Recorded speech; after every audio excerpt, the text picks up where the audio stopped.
ব্ৰহ্মাৰ পিতা হয়? কোন বিষ্ণুৰ মা? শংকৰৰ ককা কোন হয়? আমাক কৈ দিয়া। এয়া জানিবৰ কাৰণে অৱশ্যেই শুনক জগতগুৰু তত্ত্বদৰ্শী সন্ত ৰামপালদেৱ মহাৰাজৰ অমৃত বচন। সৰ্বপবিত্ৰ ধৰ্ম পবিত্ৰ শাস্ত্ৰৰ আধাৰত। এতিয়া এই শব্দবোৰ বেছি দূৰৰ পৰা অহা নাছিল। তেওঁ শুনিলে চিকান্দাৰ লোধীয়ে যে ঋষিয়ে এই শব্দ কৈছে, এনেকৈ কৈছে। তেওঁ ভিতৰলৈ মোৰ প্ৰৱেশ মানা কৰি দিলে আৰু সেৱকেও আহি তেনেকৈয়ে ক'লে যে ভাই গুৰুদেৱে মানা কৰিছে যে আশ্ৰমত মুছলমানৰ প্ৰৱেশ নিষিদ্ধ, বাহিৰত বহিব। এতিয়া চিকান্দাৰ লোধী দিল্লীৰ সম্ৰাট। ৰজাৰ এটা বেয়া গুণ থাকে, তেওঁলোকৰ অহংকাৰ বেছি থাকে। সেই সময়তে তেওঁ ভাবিলে এই দুই অনাৰ মহাত্মাই এজন দিল্লীৰ সম্ৰাটৰ ইনচাল কৰে। তেওঁ অন্য জনতা আৰু অন্য মুছলমানক বহুত বেয়া ব্যৱহাৰ কৰে চাগে। উলিয়াই ল'লে হাতত থকা তৰোৱাল আৰু সোমাল ভিতৰলৈ। আকৌ কোনে বাধা দিব তেওঁ? ৰামানন্দ বহি আছিল তাত আসনত। ডিঙিত মাৰিলে তৰোৱাল, দুচেও কৰি দিলে। এতিয়া তেওঁ ডিঙি কাটিলি। এই মন বৰ উস্তাদ। এবাৰ অত্যাচাৰ কৰায়, পিছত অনুতাপ আত্মাই কৰে। আৰু আকৌ তেওঁ ক'লে চিকান্দাৰ লোধীয়ে যে বীৰ সিংহ, এতিয়া মই এটা পাপ আকৌ গোটাই ল'লো। মহাত্মাক মাৰি চোৱা মই কি কৰিলোঁ। মোৰ কৰ্মবোৰ কেনেকুৱা ওলোটা। বিচাৰো পুণ্য আৰু হৈ যায় পাপ। কিয়নো যেতিয়া মানুহৰ পাপৰ বৃদ্ধি হয় তেতিয়া তেওঁ পাপৰ ফালে বেছি ঢাল খাই যায়। এতিয়া বীৰ সিঙে কি ক'ব? মনে মনে বহি থাকিল। আকৌ উভতিল। মনে মানে পিছে পিছে গ'ল যে ব'লা বীৰ সিং, এতিয়া কবিৰদেৱ আহিব মোক আৰু অভিশাপ দিব। মোৰ বেছি কষ্ট হ'ব, কাৰণ মই তেওঁৰ গুৰুদেৱক মাৰি পেলালোঁ। আৰু যেতিয়াই তেওঁ বাহিৰত ওলাল আশ্ৰমৰ পৰা, সন্মুখত কবিৰদেৱ। সেয়া পৰমাত্মাৰ লীলা আছিল। কাৰণ যেতিয়ালৈকে তেওঁৰ মাজত নম্ৰতা নাহে তেতিয়ালৈকে মালিকে দয়া কৰিব নোৱাৰে। আমি বিনম্ৰ হ'ব লাগিব ভগৱানৰ সন্মুখত।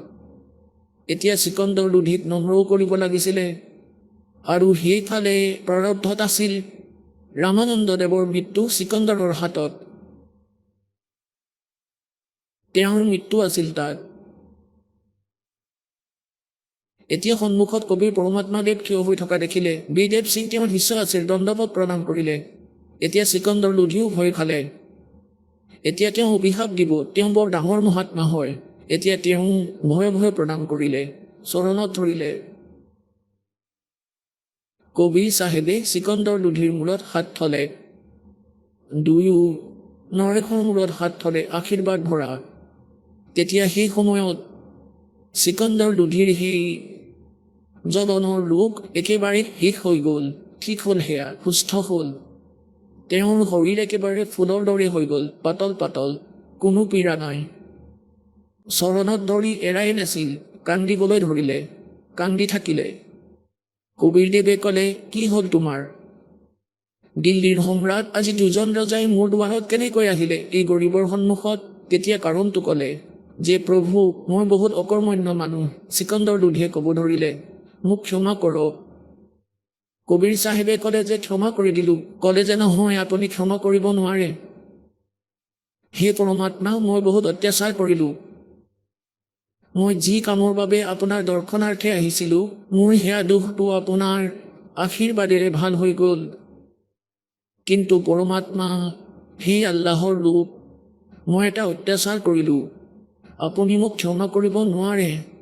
পৰমাত্মা কবিৰদেৱে ক'লে যে কোনো কথা নাই, মই ক্ষমা কৰি দিলোঁ। কোৱা কি কথা? সকলো কাহিনী ক'লে যে এনেকুৱা কথা। আমি আপোনাৰ অপেক্ষাৰ বাবে আশ্ৰমত কিছু সময় বাবে বিশ্ৰাম কৰাৰ আজ্ঞা খুজিছিলোঁ, কিন্তু আপোনাৰ গুৰুদেৱে অপশব্দ কৈ দিছিলে যে মই মুছলমানসকলক প্ৰৱেশ কৰিব নিদিওঁ, আপোনালোকে এতিয়া বাহিৰত বহক।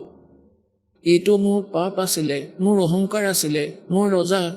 মই ভাবিলোঁ 2 পইচাৰ মহাত্মাই এজন দিল্লীৰ সম্ৰাটৰ অপমান কৰিলে। মোৰ দ্বাৰা পাপ হৈ গ'ল। আপোনাৰ গুৰুদেৱক হত্যা কৰি দিলোঁ। এতিয়া পৰমেশ্বৰ কবিৰদেৱে ক'লে যে কোনো কথা নাই, আহা, তেওঁৰ অন্তিম সংস্কাৰ কৰি যাওক আপুনি। এনেই নাযাবা, নহ'লে মানুহে কি ক'ব ঠিকনা নাই। আহা। আৰু একো নকৰে পৰমেশ্বৰ কবিৰদেৱে তেওঁক না অভিশাপ দিলে না খং কৰিলে। তাৰপিছত চিকন্দৰ লোধিয়ে বীৰ সিঙক ক'লে যে বীৰ সিং ভাই, আজি মই পৰমাত্মাক পালোঁ। এনেকুৱা মহাপুৰুষ, তেওঁৰ আশীৰ্বাদতে মই সুস্থ হ'লোঁ। মই ইমান অত্যাচাৰ কৰিলোঁ, তথাপিও তেওঁ মোক একো বেয়াকৈ নক'লে। ভিতৰলৈ গৈ দেখিলে ৰামানন্দদেৱৰ দুটা টুকুৰা, শিৰ এফালে শৰীৰ এফালে। তেওঁতো জানিছিলেই। তেতিয়া পৰমাত্মাই দণ্ডৱত প্ৰণাম কৰিলে নিজৰ গুৰুদেৱক। আকৌ থিয় হ'ল আৰু চৰণ চুই ক'লে যে গুৰুদেৱ উঠক, আৰতিৰ সময় হৈছে। এতিয়া আশ্ৰমত থকা আন ভকতসকলে ক'লে, কবিৰদেৱ, সি কবিৰদেৱ, মহাৰাজকটো মাৰি দিলে চিকন্দৰ লোধিয়ে। ইমানতে চিকন্দৰ লোধি আহি গ'ল পাছফালৰ পৰা। সকলোৱে ভয় খাই আছিলে যে তেওঁ আকৌ আহিলে, আকৌ মাৰিব। মনে মনে থাকিল। পৰমাত্মাই ক'লে, ভাই, কবিৰ চাহেবে ক'লে কোনেও কাকো নামাৰে। এয়া আমাৰ গুৰুদেৱৰ প্ৰাৰব্ধ আছিল, তেওঁৰ হাতত মৰা। নহ'লে চিকন্দৰ লোধি দিল্লীৰ পৰা আহি আৰু ক'ত ইয়াত আশ্ৰমত অহাৰ কি অৰ্থ আছিল? ভাই, এয়া আমাৰ গুৰুদেৱৰ যি সংস্কাৰ আছিল, তেওঁৰ হাততেই মৰাৰ আছিল। আৰু আমাৰ গুৰুদেৱৰ আয়ুস ইমানেই আছিলে। সেই সময়ত ৰামানন্দদেৱৰ আয়ুস প্ৰায় 150 বছৰৰ ওচৰা-ওচৰি আছিল। 120-22 বছৰৰ 30 বছৰমান হ'ব। তেওঁৰ মৃত্যু হৈ গ'ল। তেওঁৰ ইমানেই আয়ুস আছিল। তেতিয়া পৰমাত্মাই কি কৰিলে? ক'লে যে উঠক গুৰুদেৱ, আৰতিৰ সময় হৈছে আৰু দিল্লীৰ সম্ৰাট আপোনাৰ দৰ্শনাৰ্থে আহিছে। ইমানখিনি কওঁতে তেওঁৰ শৰীৰৰ ওপৰত সি ডিঙিটো আহি নিজে নিজেই লাগি ধৰিলে আৰু জীৱিত হ'ল আৰু বহি পৰিল। বহি চাৰিওফালে চাব ধৰিলে। তলৰ ফালে চালে, সন্মুখত চিকন্দৰ লোধি আছিল। আকৌ তেওঁৰ কপাল কোচ খাই গ'ল। মূৰত সৰব ভাঙি পৰিলে যে কেনেকৈ আহিলে এই মুছলমান হিন্দুৰ আশ্ৰমৰ ভিতৰত। তাৰপিছত সন্মুখত কি দেখিলে যে তেওঁৰ যি ডিঙি কটা আছিলে, তাত দুটা সোঁত বৈ আছিলে, এটা গাখীৰৰ আৰু এটা তেজৰ সোঁত। তেতিয়া কবিৰ পৰমেশ্বৰৰ পৰা জানিব বিচাৰিলে ৰামানন্দদেৱে, কাৰণ তেওঁ জানিছিলে যে এওঁ পৰমাত্মা। সুধিলে কবিৰ পৰমেশ্বৰ দেৱক। ৰামানন্দদেৱে সুধিলে যে হে ভগৱান, মোৰ শৰীৰৰ পৰা গাখীৰ আৰু তেজ কেনেকৈ ওলাল? হয়তো ৰক্ত তেজেই ওলাব পাৰে, অথবা গাখীৰ। কিন্তু গাখীৰ আৰু তেজ আধা আধা কিয়? এটা অংগৰ পৰা গাখীৰ, এটা অংগৰ পৰা ৰক্ত তেজ কেনেকৈ ওলাল? তেতিয়া পৰমেশ্বৰে ক'লে যে হে প্ৰভু, আগতে আপুনি কেৱল ব্ৰাহ্মণক দীক্ষা দিছিলে আৰু অন্য অৰ্থাৎ ক্ষুদ্ৰসকলক, অন্য জাতিৰ মানুহক আপুনি ঘৃণা কৰিছিলে।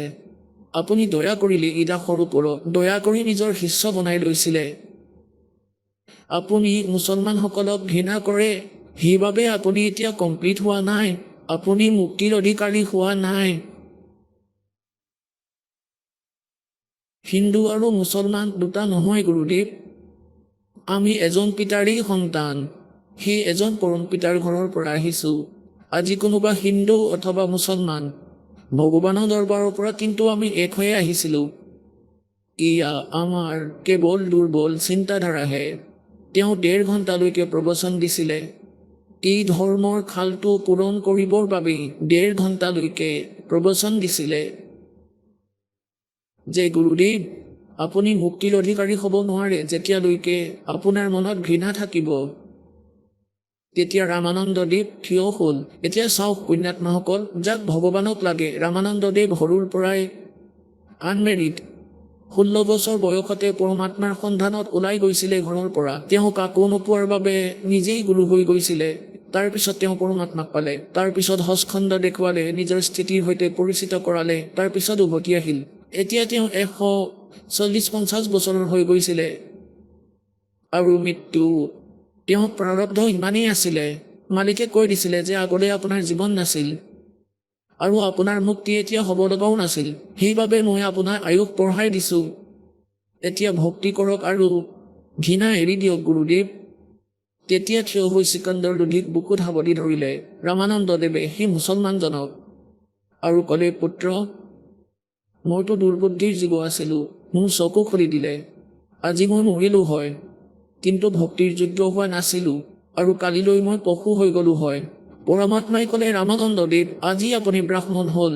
আমাৰ সংস্কাৰ বহুত আগৰ যুগান্তৰৰ পৰাই মিল থকা আছিল।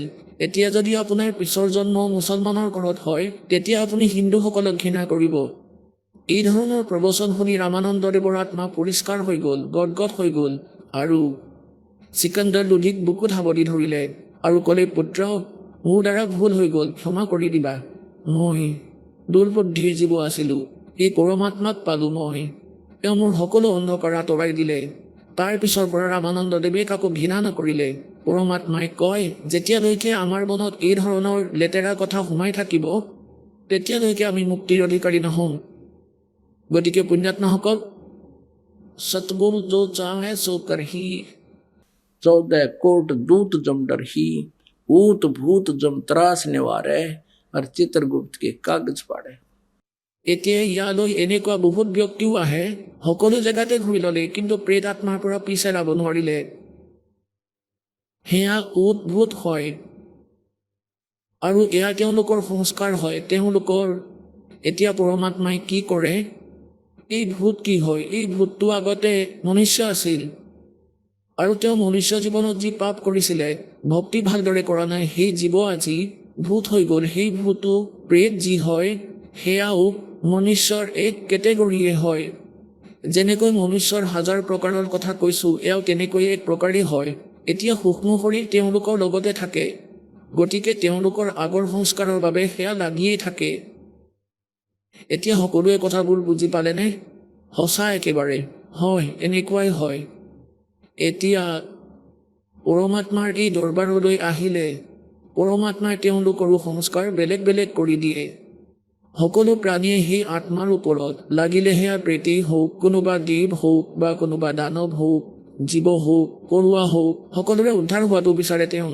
গতিকে পৰমাত্মাই কয়, सतगुरु जो चाहे सो करही, 14 कोट 14 কোটি যমৰ দূতে সেই পৰমাত্মাক ভয় কৰে। और ऊत भूत जम त्रास निवारे, और चित्रगुप्त के कागज पाड़े। अब चित्रगुप्त के कागज पाड़ना, मासा घटे ना चल बधाए, विध ना लिखे जो लेख, और साचा सतगुरु मेट के ऊपर मार जे मेघ। সেই সঁচা সৎগুৰু, সেই পূৰ্ণ পৰমাত্মা কবীৰদেৱ নিজৰ মৰমীয়াল আত্মাৰ দুখ দূৰ কৰে। যেনে চিকান্দাৰ লোধীৰ প্ৰাৰব্ধ, তেওঁৰ পাপ কৰ্মৰ কাৰণে তেওঁৰ প্ৰাৰব্ধত লিখা আছিলে, তেওঁৰ জীৱনত লিখা আছিলে, তাক কোনেও কাটিব নোৱাৰে বুলি। না ব্ৰহ্মাদেৱে কাটিব পাৰে, না বিষ্ণুদেৱে কাটিব পাৰে, না শিৱদেৱে পাৰে, না ব্ৰহ্ম, না পৰব্ৰহ্ম, কেৱল পৰমক্ষৰ ব্ৰহ্ম কবীৰদেৱেহে আমাৰ যি প্ৰাৰব্ধৰ পাপ কৰ্মৰ বাবে যি বিপদ আহিবলগীয়া থাকে, তাকো নাশ কৰিব পাৰে, আৰু আমাৰ আয়ুসো বঢ়াব পাৰে। साचा सतगुरु मिटाकर আপোনাৰ আয়ুস কম আছে, কোৱা হয় সেয়া পাৰ্মানেণ্টলি বঢ়াই দিব, তেতিয়া আপোনাক কোনেও মাৰিব নোৱাৰে, যদিহে নিয়ম ঠিকে থাকে। और ऊपर मार दे मेघ। অৰ্থাৎ এক্সটেণ্ড কৰি দিব, তেওঁক কোনেও অসুবিধা দিব নোৱাৰে, যেতিয়ালৈকে আপুনি মৰ্যাদাত থাকিব। গতিকে এই প্ৰকাৰে কয়, सतगुरु के दरबार में कमी काहे की ना, अनसमोज नहीं पावता से तेरी चूक चाकरी में। যদি আপোনাৰ একো লাভ হোৱা নাই, তেন্তে আপুনি শ্ৰুতিটো চাওক, যে মোৰ দ্বাৰা কোনো ভুলটো হোৱা নাই, সাধনা কৰাত একো কমটো হোৱা নাই। আপুনি আপোনাৰ ত্ৰুটি ঠিক কৰি চাওক, আৰু মৰ্যাদাত থাকি সৎ সাধনা কৰক ভগৱানৰ। তাৰপিছত চাব সেই পৰমাত্মাৰ কৃপা। পুণ্যাত্মাসকল, আপোনালোকে সঁচা মনেৰে লাগি চাওক এবাৰ। কাৰণটো কি? ইয়াত লেট লাভ যিয়ে পায়, ভগৱানৰ দৰবাৰৰ পৰা যিসকলে দেৰিকৈ লাভ প্ৰাপ্ত কৰে, তাৰ এটা কাৰণ থাকে। এটাটো এইটো কাৰণ যে তেওঁলোকে ইয়াৰ কথা বিশ্বাস নকৰে, আৰু দ্বিতীয়টো কাৰণ হ'ল যে আমি মৰ্যাদাহীন হৈ যাওঁ। আমি ইয়াতে নাম শুনি, নাম লৈ যোৱাৰ পিছত কোনোবাই যদি ভ্ৰমিত কৰে যে তালৈ গ'লে ঠিক হৈ যাব, তেতিয়া আপোনালোকে ভাবে যে তালৈ এবাৰ গৈ চাওঁ, তেতিয়া ইয়াৰে লাভ আপোনালোকৰ সমাপ্ত হৈ যাব। নাম খণ্ড হৈ গ'ল। যেনেকৈ আমি কানেকশ্যন লওঁ বিদ্যুতৰ, আৰু যদি কানেকশ্যন কাটি যায় কিবা কাৰণত, গতিকে বিদ্যুতৰ পৰা যি লাভ পাব লগা আছিল, সেয়া বন্ধ হৈ যায় আপোনালোকৰ। তেতিয়া আপুনি যিমানেই ছুইচ নিটিপক, ছুইচ অন অফ কৰক, একো লাভ নহয়। তাৰপিছত মন্ত্ৰ মাতি থাকিলেও যাৰ নাম খণ্ড হৈ যায়, পৰমাত্মাৰ পৰা কানেকশ্যন কাটি যায়। গতিকে এনেকৈ আমাৰ লেট হৈ যায়। আপুনি ইয়াত নাম তেতিয়াহে ল'ব যেতিয়া আপোনাৰ দৃঢ় বিশ্বাস হ'ব, জ্ঞান ভালদৰে বুজিব। তাৰপিছত আন উপাসনা নকৰিব। পৰমাত্মাই কয় 100 वर्ष सतगुरु पूजा, एक दिन आन उपासी, वो अपराधी आत्मा फिर पड़े काल की फांसी। এই পৰমাত্মাৰ নামত লাগি যোৱাৰ পিছত আন উপাসনা নকৰিব আপোনালোকে। কেৱল এই মন্ত্ৰই কৰিব। যি মৰ্যাদাৰ কথা কৈছোঁ শেষ নিশ্বাসলৈকে পালন কৰক। তাৰ কিছুদিনৰ পিছতেই চাব ৰিজাল্ট এই পৰম পিতা পৰমাত্মাৰ। আপোনালোকে ভাবিব নোৱাৰা সুখ আপোনালোকক দিব, কাৰণ তেওঁ সমৰ্থবান শক্তি। बोलो सतगुरुदेव सत साई। পৰম পিতা পৰমাত্মা পূৰ্ণ ব্ৰহ্ম সমগ্ৰ সৃষ্টিৰ ৰচয়িতা কুল মালিক কবিৰ পৰমেশ্বৰ দেৱ। তেওঁ আমি সকলোবোৰ আত্মাৰ পৰম পিতা হৈ আমাৰ জনক। তেওঁহে আমাৰ দুখৰ ভাগী। আমি সকলো ইয়াত কালৰ লোকত আছো। যি স্বয়ং গীতাৰ অধ্যায় নম্বৰ 11 শ্লোক নম্বৰ 32 শ্ৰীকৃষ্ণৰ শৰীৰত প্ৰৱেশ কৰি কৈ আছে যে মই কাল হওঁ আৰু সকলো লোকৰে নাশ কৰিবলৈ এতিয়া প্ৰৱৰ্ত হৈছো, প্ৰকট হৈছো। পুণ্যাত্মাসকল, যোৰ ভগৱানে যদি নিজেই কয় যে মই সকলোকে খাম, দেৱতাসকলকো খাই আছে, ঋষিসকলকো খাই আছে, আৰু তেওঁৰেই স্তুতি কৰি আছে, আমাক এৰি দিয়ক, আমাৰ ওপৰত দয়া কৰক, মংগল হওক, মংগল হওক। গতিকে যিয়ে দয়াই কৰিব নোৱাৰে, ভগৱান কেনেকৈ হ'ব পাৰে? য'ত যি লোকত যি স্থানত হিংসা হয়, অৰ্থাৎ জীৱৰ মৃত্যু হয়, সেয়া হিংসাই। কোনোবা যুৱক মৰি আছে, কোনোবা বৃদ্ধ মৰি আছে, কোনো পুত্ৰ কোনো পুত্ৰী। ক্ষেত্ৰ নষ্ট হৈ যায়। আৰু আমি ইয়াত সুখ সন্ধান কৰি আছো। আমি একেবাৰে বালক, আমি নিবুদ্ধিৰ বালক। তত্ত্বজ্ঞানৰ অভাৱৰ বাবে আমি জ্ঞান নেত্ৰহীন।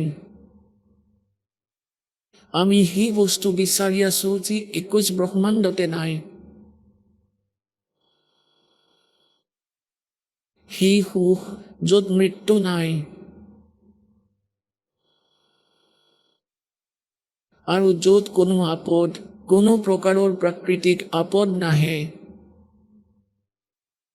য'ত কোনো বস্তুৰে অভাৱ নাই, কোনো পদাৰ্থৰে অভাৱ নাই, কোনো কষ্ট প্ৰাণীৰ নহয়। সেই স্থান সৎলোক। তাক সনাতন পৰমধাম বুলিও কয়। তাত আমাৰ পৰম পিতা পৰমাত্মা, আমাৰ জনক, আমাৰ স্বামী থাকে। তাত বহুতো অসংখ্য আমাৰ ভাই ভনী তাতেই আছে। আমি কৰ্মহীন প্ৰাণীয়ে সেই কালৰ ওপৰত আসক্ত হৈ আমি দুৰ্ভগীয়াবোৰ তেওঁৰ লগত আহি গলো। যেতিয়া আমি তাৰ পৰা আহিলো, আমাৰ মনত বিশেষ দয়া আছিল, ভক্তিভাৱ আছিল। আৰু আমি বহুত পুণ্যযুক্ত আছিলো। আমাৰ লগত বহুত ভক্তিৰ শক্তি আছিলে। আমাৰ ভুল কেনেকৈ হ'ল? এটা সময়ত এটা ৰাস্তাৰ নিৰ্মাণ হৈ আছিলে, পথৰ, ৰোডৰ, আৰু তাত এগৰাকী ভনীয়ে নিজৰ সন্তানক কাপোৰত বান্ধি যেনেকৈ পালনাৰ দৰে বনাই দিয়ে, কাপোৰ বান্ধি এনেকৈ তাত কাপোৰত শুকুৱাই থৈ দিছিলে আৰু তাতে কাম কৰি আছিলে, কান্দি আছিলে। যেতিয়া ৰেষ্ট কৰি আছিলে দুপৰীয়া, তেতিয়া তাইক সুধিলোঁ যে ভনী কিয় কান্দি আছা, কি কাৰণে? তেতিয়া তাই ক'লে যে মই বহুত ডাঙৰ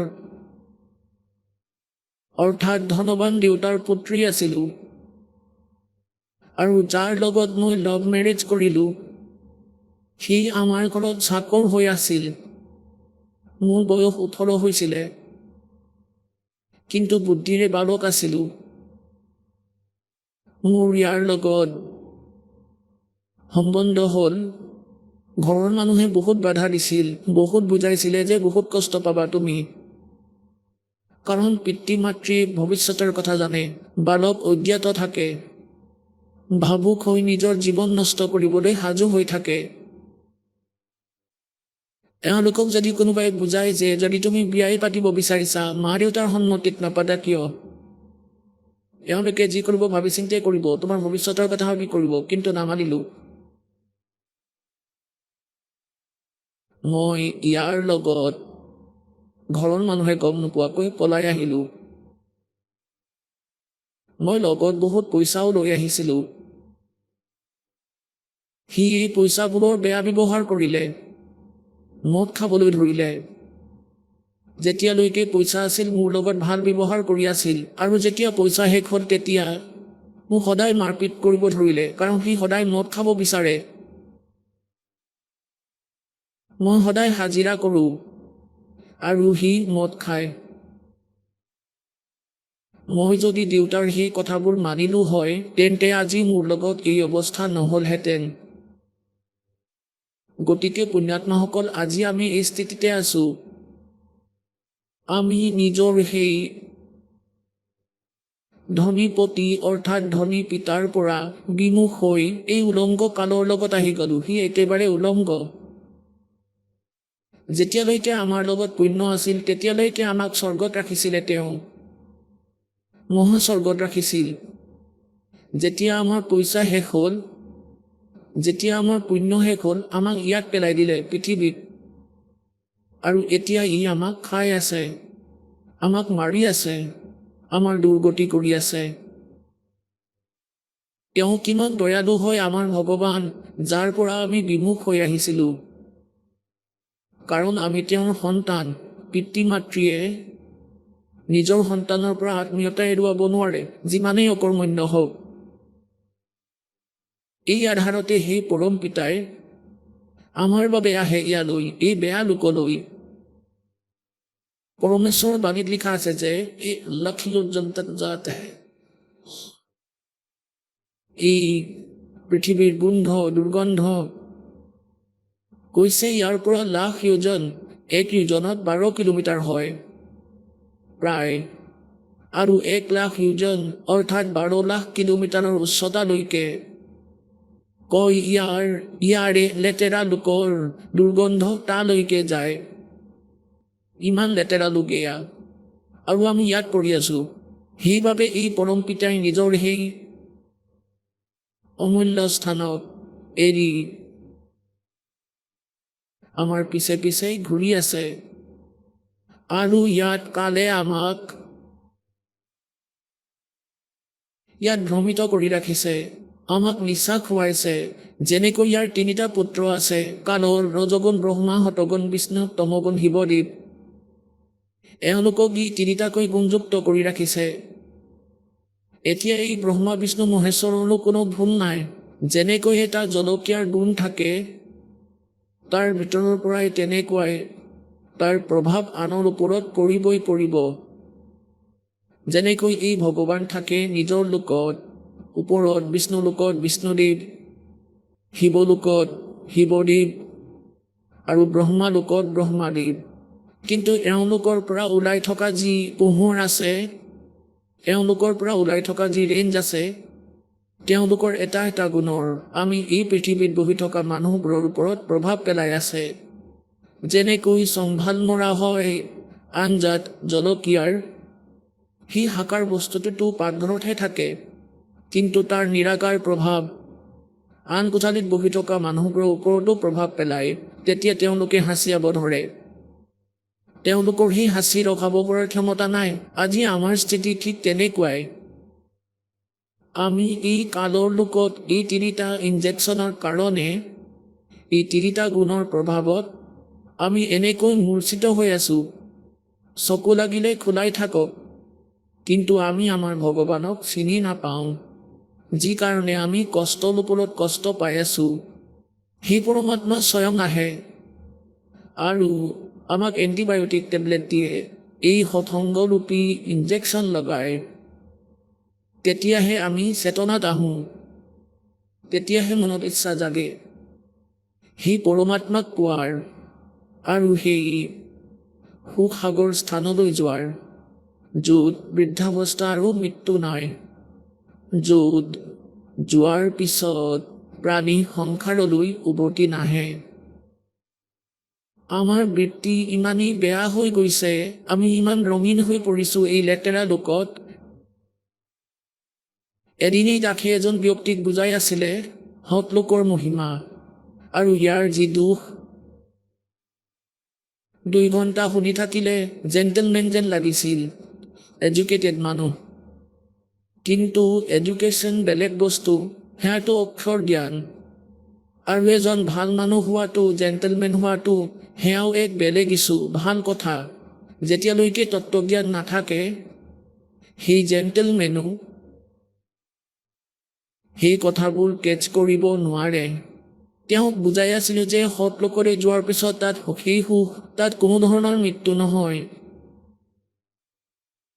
তেওঁ সকলোবোৰ কথা শুনি ক'লে যে মহাৰাজ, এটা কথা কওঁ, মই এনেকুৱা ব্যক্তি হয় যি কাৰ্যকে কৰোঁ মই একেবাৰে দৃঢ় হৈ কৰোঁ আৰু তাত সফল হৈহে এৰোঁ। আৰু মোৰ ভয় এই কথাত যে যদিহে মই আপোনাৰ কথা মানো, আপুনি কোৱা সাধনা মই কৰোঁ। প্ৰথম কথাটো এনেকুৱা জ্ঞান আজিলৈকে মোক কোনেও দিয়াই নাছিল। মই যদি দৃঢ় হৈ সাধনা কৰোঁ, মই এইটো কথাত ভয় কৰিছোঁ যে যদি মই তাত অকলে গৈ পাওঁ আৰু যদি মই কাকোৱেই লগ নেপাওঁ, মোৰ মন নবহিব।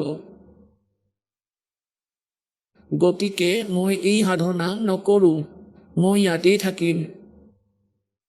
মই ক'লোঁ, দাদা এটা কথা কওক, আজি আপুনি ইয়াত মানুহ হৈ আছে, যদি পিছৰ জন্মত আপুনি কুকুৰ হৈ যায়, গাধ হৈ যায়, তেন্তে ইয়াত থকাৰ লাভ কি হ'বনো? ক'লে যে ইয়াতেই ঠিকে আছোঁ, ইয়াত ঘূৰি ফুৰোঁ, পিছত যি হ'ব পিছত দেখা যাব, মনটো ভালে থাকিব। মই ভাবিলোঁ যে ভাই, তোমাক আৰু বুজাই তেন্তে লাভ নাই, যিহেতু তোমাৰ ইমানখিনি জ্ঞান, গোটেই জ্ঞানবোৰ বুজা। তাতো সৃষ্টি আছে, আপোনাৰ মহল তাত খালী পৰি আছে, আৰু যিয়ে এই কালৰ জালত পৰা নাই, তেওঁলোকে সুখৰ উশাহ লৈ আছে, আৰামত আছে তাত। এতিয়া তালৈ যাবৰ বাবে আপোনালোকে ইয়াৰ পৰা মন আঁতৰাব লাগিব। এই লোকৰ বাবে মনত ঠাই থাকিব নালাগিব, তেতিয়াহে সৎলোক যাব পাৰিবা। তাত কেনেকৈ থাকিবা, এই কথা কেনেকৈ সম্ভৱ হ'ব? এই তত্ত্ব জ্ঞানেৰে হ'ব। আজি আপোনালোক যি পৰিয়ালতে আছে, আপোনালোকৰ সন্তানো আছে আৰু কৰ্মশীলো, আপোনালোকৰ সুখী পৰিয়াল আছে। এনেতো ইয়াত সুখ নামৰ কোনো বস্তুৱেই নাই। কিন্তু আমি এই মিছা সুখক সুখ বুলি মানি আছোঁ, ইমানখিনিয়ে মানি চলা। এইটো ভাল কথা। গতিকে সমস্ত পৰিয়ালে ভক্তি কৰা, সাধনা কৰা, শুদ্ধ নীতিৰে কাম কৰা, কাৰো বেয়া নকৰিবা, আৰু বাহিৰত কোনো প্ৰকাৰৰ আড়ম্বৰ থাকিব নালাগে। ভক্তি কৰি থাকা। আপোনালোকৰ নিজৰ পৰিয়ালৰ মাজত মৰম চেনেহ আছে, কাৰণ এয়াতো স্বাভাৱিক। এয়া জীৱৰ সাধ্য নহয়। যেনে ধৰক কোনোবাই মদ খাই থৈছে, গতিকে যিয়ে মদ খাই থৈছে, গতিকে সেয়া তাৰ সাধ্যৰ নহয় যে সি চলি আছে, যেনেকৈ কথা কৈ আছে, তাৰ গতিবিধি এনেকৈয়ে থাকে। পিছত মদৰ নিচা আঁতৰাৰ পিছত ঠিক হৈ যায়। গতিকে জ্ঞান পোৱাৰ পিছত আপোনালোকৰ এই নিচা আঁতৰি যাব। কবিৰ চাহেবে কয়, कबीर ये माया अटपटी और सब घट आन अड़ी, किस किस न समझाऊं या कुआ भांग पड़ी। যেনে কোনো এটা কুঁহাত আৰু যদি কোনোবাই 1 কুইণ্টেল ভাং তাত মিহলাই দিয়ে পেলাই দিয়ে তেতিয়া যিয়ে সেই কুঁৱাৰ পানী খাব লাগিলে 1000 জনেই খাওক। গতিকে সেই 1000 জনৰ গতিবিধি, খোজ কঢ়াৰ কুঁৱাৰ স্থিতি, তেওঁলোকৰ ভংগীমা, তেওঁলোকৰ কথা সকলোৰে একেই হ'ব। ভৰি দলং দপং কৰিব, ক'ব কিবা, কৰিব কিবা। গতিকে এনেকুৱা স্থিতিয়ে আমাৰ সকলোৰে হৈছে। পৰমাত্মাই কয় এই কালে এই 21 ব্ৰহ্মাণ্ডৰ কুঁৱাত ভাং ঢালি থৈছে ত্ৰিগুণী মায়াৰ। ৰজগুণৰ আধাৰত আমি ইয়াত সন্তানৰ উৎপত্তি কৰোঁ, ইয়াকেই আমি সুখ বুলি ভাবোঁ, ইয়াকেই আমি বিলাসিতা বুলি ভাবোঁ। আৰু ইয়াত ঘৰ মহল ৰাজপাট উচ্চ পদ প্ৰাপ্ত কৰা এয়াও ৰজগুণৰেই দুখ হয়। হতগুণৰ প্ৰভাৱৰ বাবে আমি ইজনে আনজনৰ প্ৰতি মমতাত আবদ্ধ হৈ আছো, জীৱৰ সাধ্য একো নাই। আৰু তমগুণৰ আধাৰত আমি 1 মিনিটতে কাজিয়া কৰিব ধৰোঁ, নাজানো ক'ত কি স্থিতিত গুচি যাওঁ, হিংসা কৰোঁ। গতিকে এই 3 গুণৰ প্ৰভাৱ প্ৰত্যেকজন প্ৰাণীতে আছে। গতিকে আমি এই স্থিতিক বুজিব লাগিব। যেনেকৈ আপোনালোকৰ পৰিয়াল আছে, এই জ্ঞানৰ বাবে আপোনালোকৰ এই নিচা আঁতৰি যাব, কমি যাব। তাৰপিছত এয়া আপোনালোকে মনত ৰাখিব লাগিব যে আপোনাৰ যি সন্তান সেয়া আপোনাৰ নহয়। এতিয়া পুণ্যাত্মাসকল, আপোনালোকে শুনি আহিছে যে জগত আৰু ভগতৰ মাজত সদায় বিবাদ হৈ আহিছে, কাৰণ তেওঁলোকৰ বিচাৰত ভিন্নতা থাকে। জগতত যিয়ে চলে, যিয়ে ভক্তি নকৰে, তেওঁলোকে না জ্ঞান শুনে, তেওঁলোক কালৰ লগত ৰঙীন হৈ আছে। আৰু কালে যি জ্ঞান বা নিয়ম দি থৈছে সেয়া আমাক অশান্তি দিয়াৰ বাবে কৰিছে, আমাক মূৰ্খ সজাবলৈ, আমাক ইয়াত আবদ্ধ কৰি ৰাখিবলৈ সেই জ্ঞান আৰু বিচাৰ, সেই নিয়ম নীতি বনাইছে যাতে আমি ইয়াতেই আবদ্ধ হৈ থাকোঁ। সেইবাবে সন্তান আমাৰ নহয়।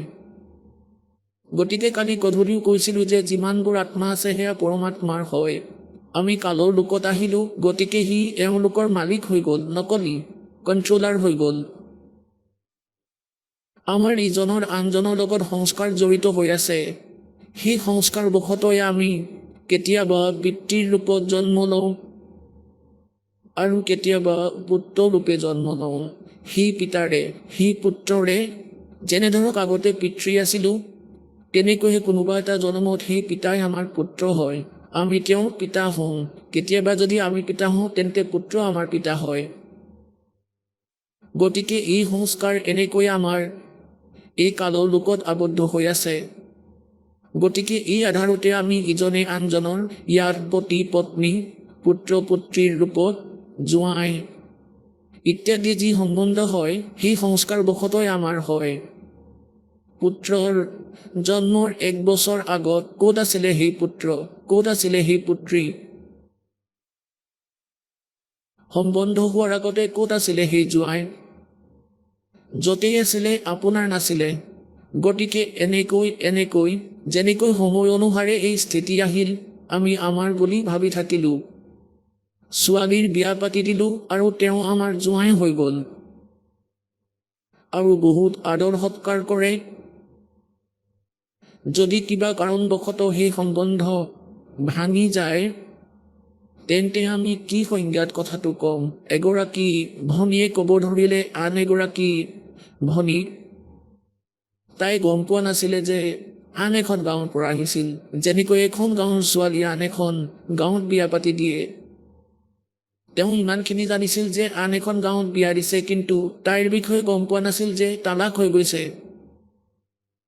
তাই পতিক এদিন দেখিলে চহৰত। যেতিয়া তাই ঘৰলৈ আহিলে তেতিয়া সেই গাঁৱৰ মহিলাগৰাকীক ক'লে যে খুৰী, আজি চহৰত আপোনাৰ জোঁৱাইক দেখিছিলোঁ। আগতেতো তেওঁক পুত্ৰ বুলি কৈছিল, তাৰপিছত কয় তেওঁ মোৰ কোনো নহয়। কি আচৰিত, প্ৰথমতেতো পুত্ৰ বুলি কৈছিলে আৰু এতিয়া কৈছে একো নহয় বুলি। সি আমাৰ ছোৱালীক এৰি দিলে, গতিকে আমাৰ সম্বন্ধ এনেকুৱাই জোৰ যোগাৰ। গতিকে এনেকৈয়ে আমাৰ পুত্ৰ আৰু পুত্ৰী মাতা পিতাৰ সম্পৰ্ক। গতিকে আমাৰ যি সম্বন্ধ স্থাপন হৈছে আমি পালন কৰিম। ধৰক বিয়া পাতি দিলোঁ ছোৱালীজনীৰ, গতিকে সি জোৱাই হৈ আমি সকলো নিয়মবোৰ পালন কৰি সকলো ধৰণে তাৰ ভাল ব্যৱহাৰ কৰিম সেই সম্বন্ধে। গতিকে এই প্ৰকাৰে আমি যেতিয়ালৈকে পিতা পুত্ৰ পুত্ৰীৰ ৰোল কৰি আছোঁ, গতিকে আমি ভালদৰেই কৰিব লাগিব। এয়াও আমাৰ ভক্তি মাৰ্গৰ প্ৰথম নিয়ম হয়। আমি ভালদৰে ব্যৱহাৰো কৰিব লাগিব, অথবা বিজনেছত কাৰোবাৰ লগত লেনদেন কৰোঁ, চিটিং কৰিব নালাগে, নহ'লে সাধু হৈ নাথাকিম। গতিকে যেতিয়ালৈকে আমি ইয়াত আছোঁ তেতিয়ালৈকে আমি ইয়াৰে আমাৰ গ্ৰুপ আছে, পৰিয়াল আছে। কিন্তু এইটো মনত ৰাখিবা, যদি কালি মৃত্যু হৈ যায়, না মই এওঁলোকৰ না এওঁলোক মোৰ। নিজৰ সংস্কাৰ বশত কোনোবাই ক'ৰবাত জন্ম ল'ব, কোনোবাই ক'ৰবাত। গতিকে এই যি জ্ঞান এয়াই সত্য। আৰু আপোনালোক এতিয়া বালক, আপোনালোক বহুত সৰু। এতিয়া বালক সন্তানৰ তাৎপৰ্য এয়া যে আপোনালোকৰ জ্ঞান নাই, আধ্যাত্মিক জ্ঞান নাই, তেতিয়ালৈকে আপোনালোকে এই দাসৰ জ্ঞানক শুনিও থাকিব আৰু আপোনালোকে ইয়াক অৱজ্ঞাও কৰিব নোৱাৰে, কাৰণ আপোনালোকৰ গুৰুদেৱে কৈ আছে। কাৰণ গুৰুৱে যি জ্ঞান দিয়ে সেয়া ভুল বুলি মানিব নোৱাৰে। গতিকে আপোনাৰ স্থিতি বৰ্তমান এনেকুৱা যে ধৰক এটা সৰু ল'ৰা আৰু দেউতাকে ক'ৰবাত কিবা কাম কৰি আছে আৰু এটা পেন থৈ দিছে ক'ৰবাত। সেইটো উঠাই ল'ৰাটোৱে কয়, দেউতা, পাপা, এইটো কি? তেওঁ কয়, এইটো পেন হয় পুত্ৰ, পেন। কি?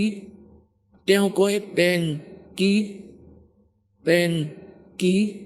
কলম হয় এয়া। কি? সেই ল'ৰাটোৱে তেওঁৰ কথা বুজি পোৱা নাই।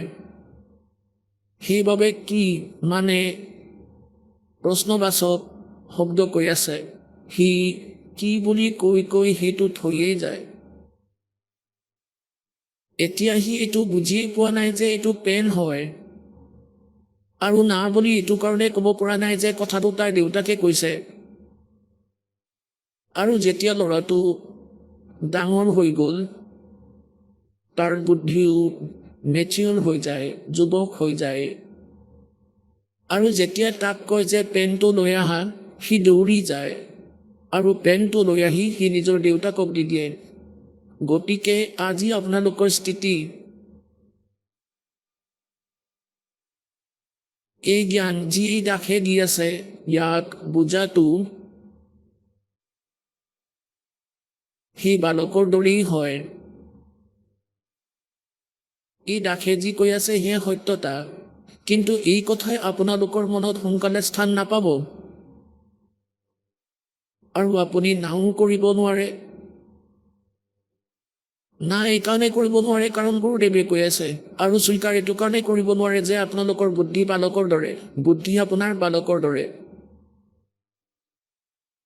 আমাৰ বুদ্ধি কালে এনেকুৱা কৰি থৈছে, ইজনে আনজনৰ ওপৰত মোহ মমতা।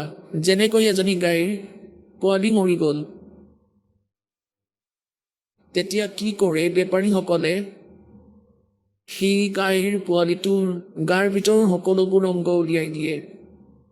ওপৰৰ সেই চামৰা, চুলিৰ সৈতে যি চামৰা থাকে, ওপৰৰ ছালখন, তাৰ ভিতৰত তুঁহ ভৰাই দিয়ে কোনো চৰ্মকাৰে, আৰু তাৰ নেজ, সৰু নেজ এডাল ওলমি থাকে। আগফালে মুখ নাথাকে, কেনেকৈ বনাই থোৱা থাকে এনেকৈ, আৰু সেইটো গাইজনীৰ ওচৰত থৈ দিয়ে। সেই গাইজনী তাক নিজৰ সন্তান বুলি মানি লয়, আৰু সেইটো লৈ আগবাঢ়ি যায় বেপাৰী, আৰু তাৰ পিছে পিছে গাইজনীয়ে চিঞৰি গৈ থাকে যে মোৰ সন্তানটো গৈ আছে। এতিয়া সেই গাইজনীৰ বুদ্ধি ইমানেই কাম কৰে যে এইটোৱে মোৰ সন্তান। তাই এইটো গম নাপায় যে ইয়াৰ ভিতৰত কেৱল তুঁহ ভৰাই থৈছে, কেৱল চামৰাখিনিহে আছে।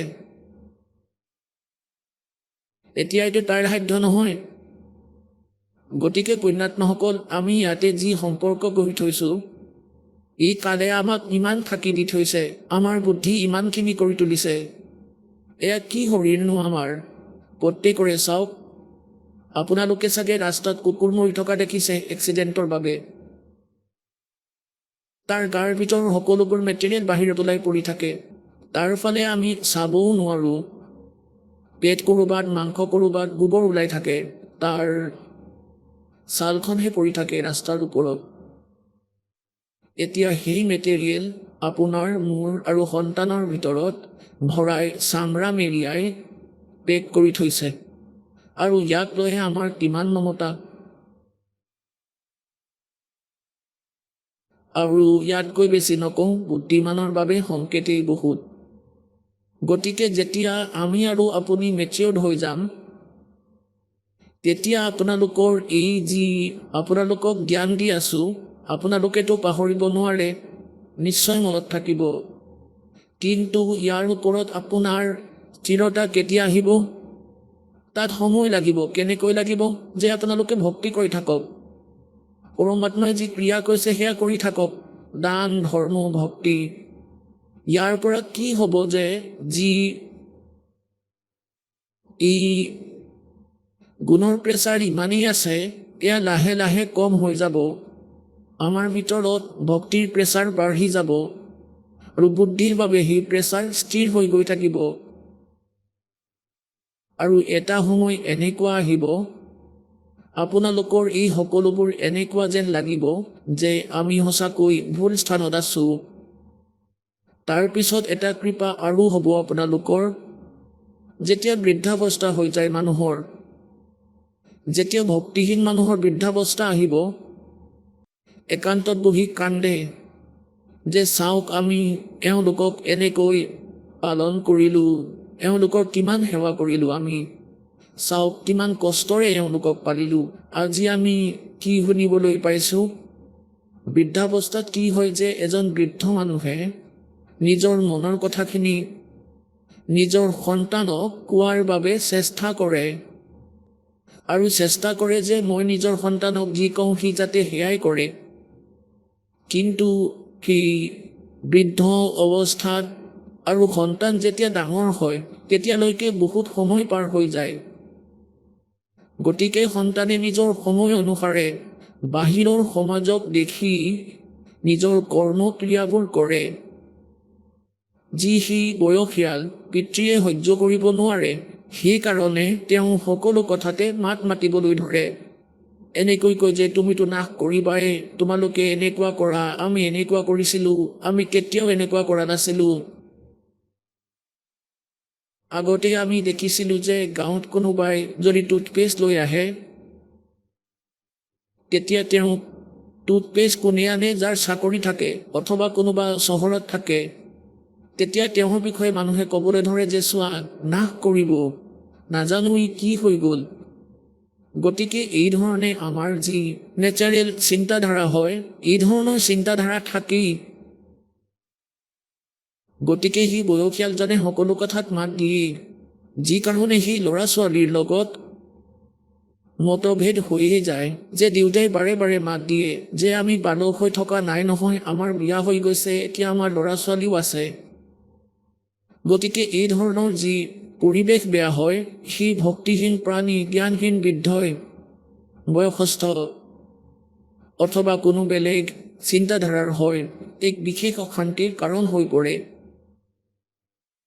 এটা সময়ত কি হ'ল যে এজন বৃদ্ধৰ মৃত্যু হ'বলৈ গৈ আছিলে আৰু তেওঁৰ মুখ বন্ধ হৈ গৈছিল। তেওঁ ল'ৰা ছোৱালীৰ ওচৰলৈ আহিল যে দেউতাৰ কি হ'ল। দেউতাকে কিবা সংকেত দি আছিলে, না হাত লৰি আছিলে, না জিভা লৰচৰ কৰি আছিলে, এনেকৈ সংকেত দি আছিল।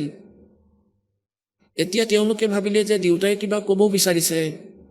তেওঁলোকৰ এইটো শংকা হ'ল যে দেউতাই চাগে ক'ৰবাত ধন পুতি থৈছে। ধন মানে পইচা অথবা সোণ, আভূষণ ক'ৰবাত পুতি থৈছে মাটিত।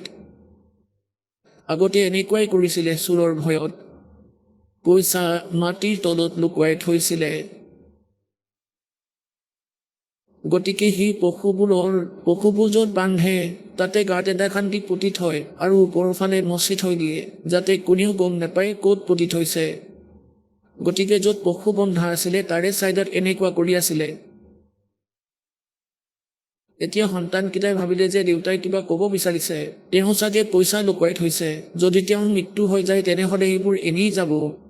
সেইখন গাঁৱত এজন ব্যক্তি আছিলে, তেওঁক এনেকুৱা এটা ইনজেকশ্যন লগাই দিছিলে, যদিহে তেওঁৰ শ্বাস বাকী আছে তেতিয়া তেওঁ জিভা উঠাব পাৰিছিলে, কথা কৈ 1-2 মিনিট কষ্টৰে ক'ব পাৰিছিলে, কেনেবাকৈ 1-2 মিনিট, আৰু তেওঁ 500 টকা লৈছিল। কোনোবা এজনে দৌৰি গ'ল আৰু সেইজন ডক্তৰক মাতি অনালে যে আমাৰ দেউতাক ইনজেকশ্যন লগাই দিয়ক যাতে তেওঁ কথা ক'ব পাৰে। তেওঁ প্ৰথমতে 500 টকাৰ কথা ক'লে যে আগতে এইটো দিয়া। 500 টকা ল'লে, তেওঁক ইনজেকশ্যন দিয়ালে। সি বুঢ়াজন ভাল হ'ল অলপ। তেতিয়া পুতেকে ক'ব ধৰিলে যে দেউতা কওকচোন কি কৈ আছিলে আপুনি, সোনকালে কওক। তেওঁ ক'লে যে আৰে ক'ত মৰি আছা, গৰুৰ পোৱালিটোৱে জালুপাত খাই আছে, চোৱা তোমালোকে নাশ কৰি দিবা মই মৰাৰ পিছত। এই জালুপাত খালে গৰুৰ পোৱালিটোৱে, এনেকৈ কৈ বুঢ়াজন মৰিল। এতিয়া ল'ৰাটোক ক'লে, ভাইটি এই জালুপাতৰ বাবে 500 টকা ভৰিব লগা হ'ল তুমি। এতিয়াতো বুঢ়াজন মৰিয়েই গ'ল। এতিয়া আমাৰতো এয়া স্থিতি হ'ল, বৃদ্ধাৱস্থাটো যিয়ে ভক্তি নকৰে, আমি যে বিচাৰোঁ ল'ৰা ছোৱালীয়ে লাভ কৰাটো সেয়াও হ'ল হানি, কাৰণ স্থিতি সলনি হৈ পৰে। আৰু যি ঘৰত ভক্তি নাই তাতে অশান্তি হয়। পৰমাত্মাই কয়, मतलब के बिना कोई नहीं प्यारा, स्वार्थ के बिना कोई नहीं प्यारा।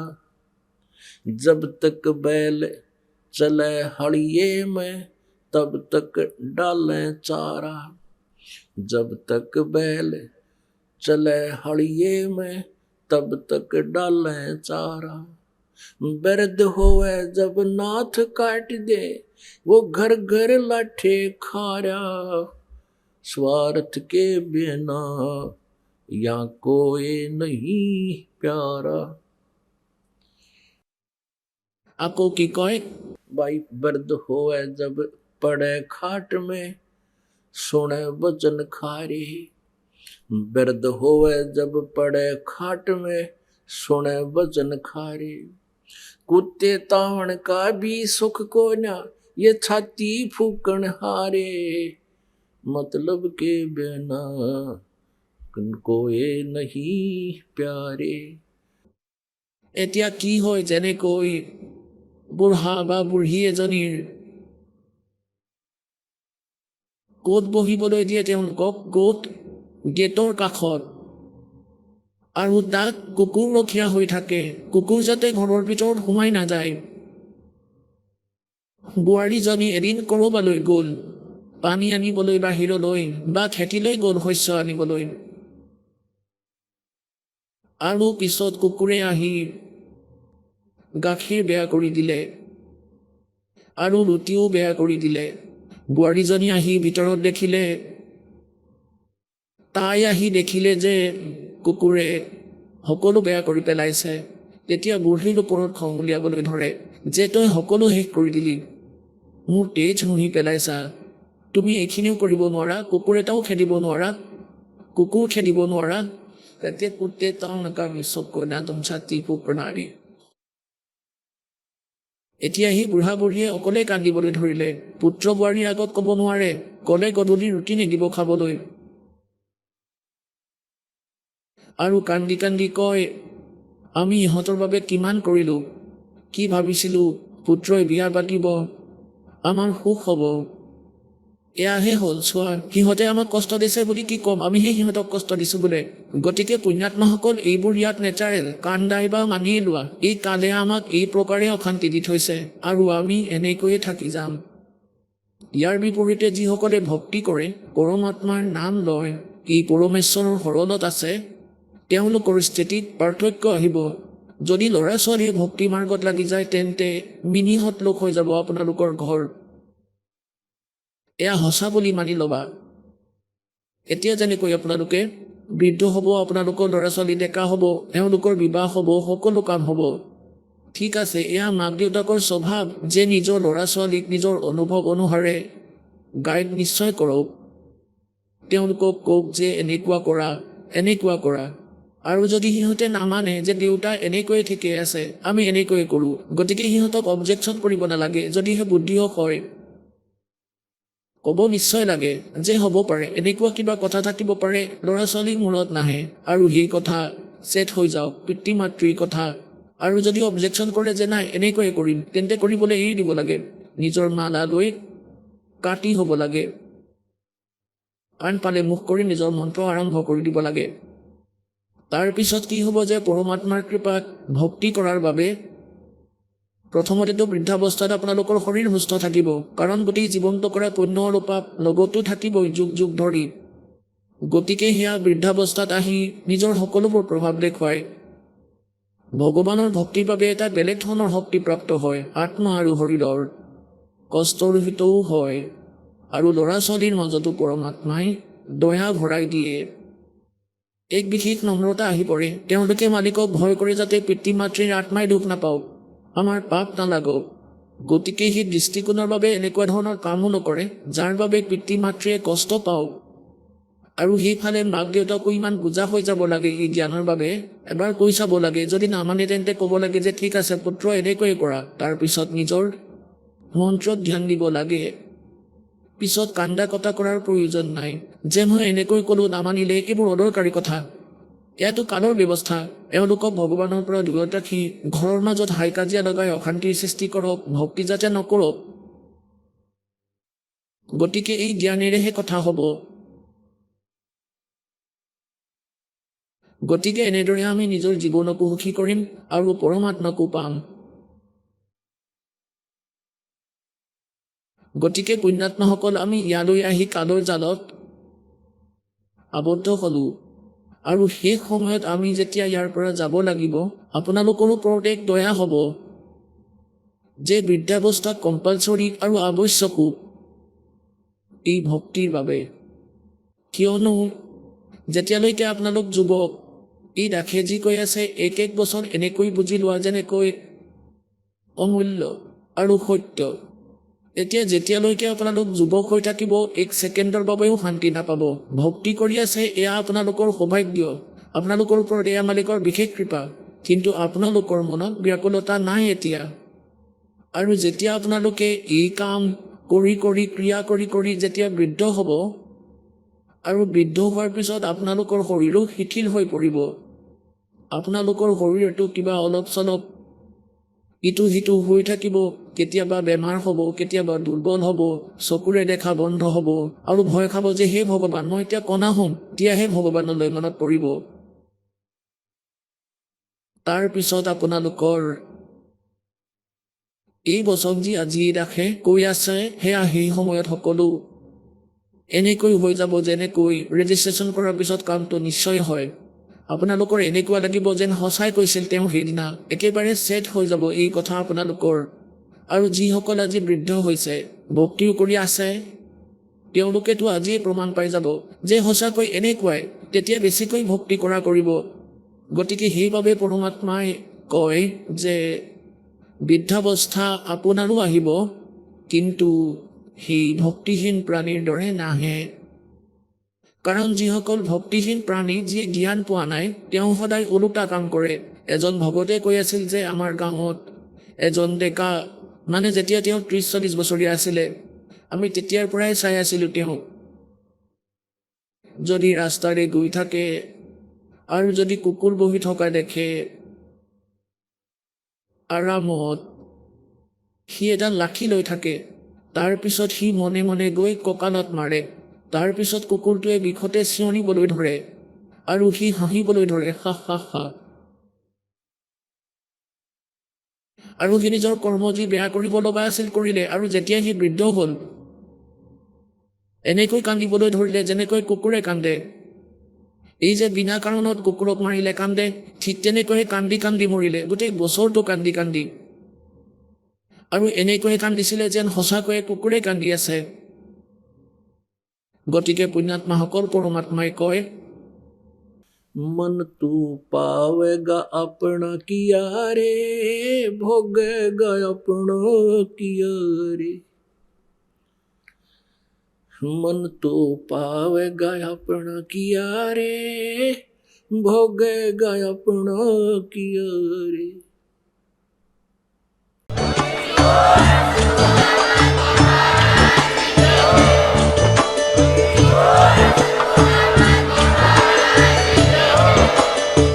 আপুনি শুনি আছিলে জগতগুৰু তত্ত্বদৰ্শী সন্ত ৰামপালদেৱ মহাৰাজৰ মংগল প্ৰবচন।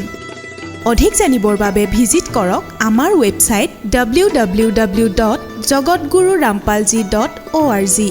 সন্ত ৰামপালদেৱ মহাৰাজৰ শুভ আশীৰ্বাদত সমগ্ৰ বিশ্বতে 500তকৈও অধিক নাম দীক্ষা কেন্দ্ৰ আছে, য'ত সন্ত ৰামপালদেৱ মহাৰাজৰ দ্বাৰা বিনামূলীয়া নাম দীক্ষা দি থকা হৈছে। আপোনাৰ নিকটৱৰ্তী নাম দীক্ষা কেন্দ্ৰৰ ঠিকনা জানিবলৈ সম্পৰ্ক কৰক 8222880541।